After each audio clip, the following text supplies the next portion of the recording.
হেই everyone, আসসালামু আলাইকুম। সবাই কেমন আছেন? নিশ্চয়ই ভালো আছেন। তো আজকে আমি একটা ডেজার্টের রেসিপি নিয়ে এসেছি, আপনাদের খুবই পছন্দের একটা রেসিপি। সেটা হলো ভাপা দই। সকালে দই তৈরি করে দুপুরবেলায় খেতে পারবেন এই দইটি।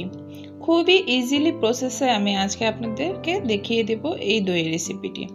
তো আমি এখানে দুধ নিয়ে নিয়েছি। এই দুধটাকে আমি আগে থেকে কিন্তু জাল করে নিয়েছি একটু। তো 1.5 কেজি দুধ নিয়েছি। 1.5 কেজি দুধটাকে আমি কিন্তু ঘন করে নেব একটু। তো আমি কিন্তু অলরেডি জাল করে নিয়ে একটু ঘন করেই নিয়েছি। তো অর্ধেক পরিমাণে করে নিতে হবে। এর মধ্যে সুগার দিয়ে দিয়েছি 1/3 কাপ। চিনিটা আপনাদের উপরে ডিপেন্ড করবে। এরকম ফুটে উঠলে নামিয়ে নিলাম। আর ক্যারামেল করার জন্য দিয়ে দিয়েছি 1/4 কাপ চিনি আর 2 টেবিল চামচ পরিমাণে পানি। অবশ্যই পরিমাণগুলো খেয়াল রাখবেন। আর আমি ক্যারামেল করার জন্য এখন অপেক্ষা করব যতক্ষণ না এটা চিনিটা লাল লাল কালার হয়ে যায়, ততক্ষণ এটাকে জাল করে নিতে হবে এবং চুলার জালটা কিন্তু লো হিটে থাকবে, না হলে চিনিটা কিন্তু পুড়ে যাওয়ার ভয় থাকবে। তো এখন কিন্তু ক্যারামেল হয়ে গেছে। এই পরিস্থিতিতে আমি যে দুধ জাল করে নিয়েছিলাম সেই দুধটাকে একটু করে ঢেলে দেব। তো অল্প পরিমাণে দুধ ঢেলে দেব যেন চিনিটা বেশি পুড়ে না যায়, লাল না হয়ে যায়। আমি কিন্তু আগে চিনি দিয়েছি 1/3 কাপ পরিমাণের, এরপরে চিনি দিয়েছি এই ক্যারামেলের জন্য 1/4 কাপ। তাহলে কিন্তু মিষ্টি যেটুকু দিয়েছি এটার পরিমাণটা আমার কাছে পারফেক্ট লেগেছে। আপনারা চাইলে বেশি বা কম দিতে পারেন। তো পুরো দুধটাকে আমি এখন ঢেলে দিলাম এবং মিশিয়ে নেব ক্যারামেলের সাথে। এবং দেখতেই পাচ্ছেন কালারটা কিন্তু একদম দোকানের দইয়ের কালার চলে এসেছে। তো এই পরিস্থিতিতে এখন মিশানো হয়ে গেলে আমি নামিয়ে নিচ্ছি। দুধটা কিন্তু পুরোটা ঠান্ডা করে নিতে হবে। তো পুরোপুরি ঠান্ডা হয়ে গেছে দেখতেই পাচ্ছেন একদম, এবং দুধটা কিন্তু অনেকটা ঘন হয়ে গেছে। এখানে টক দই রাখা আছে 1 কাপ পরিমাণের। আমি পানি ঝরিয়ে নিয়েছি টক দইটাকে, দেখতেই পাচ্ছেন।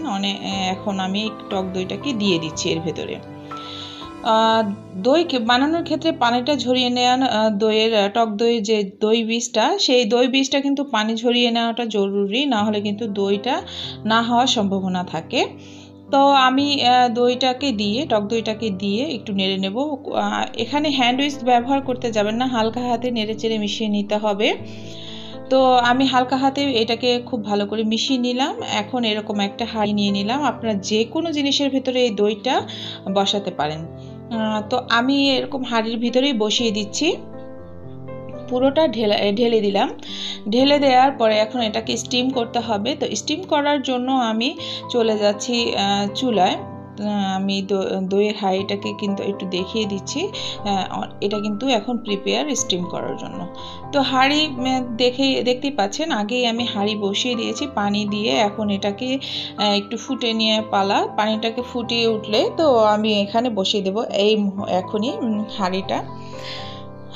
যে হাঁড়িটাতে আমি দই বসিয়ে দিচ্ছি। তো সেই দইয়ের হাঁড়িটা আমি এখন বসিয়ে দিলাম এবং এখানে একটা ঢাকনা দিতে হবে, অথবা সিলভার ফয়েল পেপার দিয়েও ঢেকে দিতে পারেন। আমি এভাবে ঢাকনা দিয়ে ঢেকে দিলাম যেন কোনো রকমের ঘেমে পানিটা ভেতরে না পড়ে। তো সেই জন্য তো 50 মিনিট পরে দইটা কিন্তু পুরোপুরি প্রিপেয়ার হয়ে গেছে, দইটা বসে গেছে। এখন আমাদের এই গরম অবস্থায় যেটা করণীয়, দইয়ের সাইডে কিন্তু অনেকটা পানি জমে আছে।